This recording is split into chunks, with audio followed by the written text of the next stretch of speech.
Damu isiyo na hatia. Naitwa Joeli Aaron. Ukipenda unaweza kuniita Jeyala, takuwa hujakosea.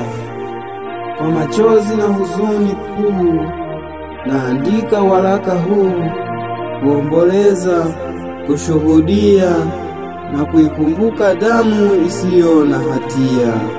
Leo tunalia sisi kwa sauti, kwa mioyo iliyochoka.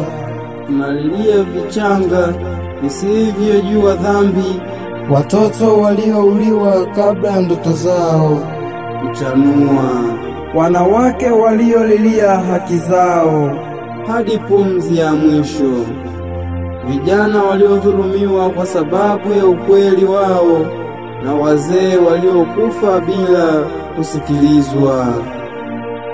Walikuwa hai kama sisi, walikuwa na matumaini, na ndoto zao zilikuwa safi kama alfajiri. Lakini dunia hii yenye mioyo migumu iliwanyamazisha kwa upanga, kwa risasi, kwa maneno makali, kwa vipigo na manyanyaso mbalimbali. Damu yao haikukata kutililika, haikuchagua ardhi iliyolainishwa dhuluma, lakini ikamwagwa kama vile maji yakimwagika ardhini isiyokusanywa tena.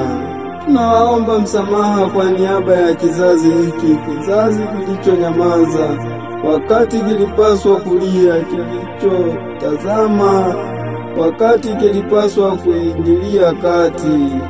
Damu isiyo na hatia hautasahaulika, hautazikwa na kusahaulika.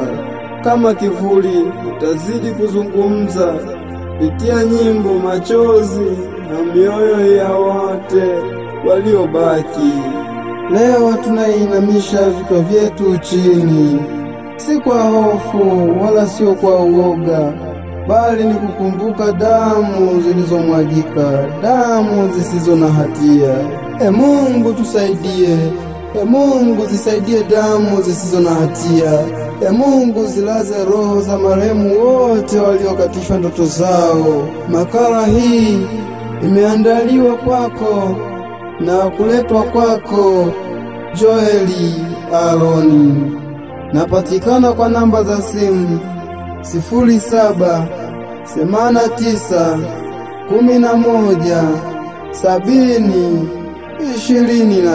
0789117023. Kwa mitandao yangu ya kijamii Joeli Aaron.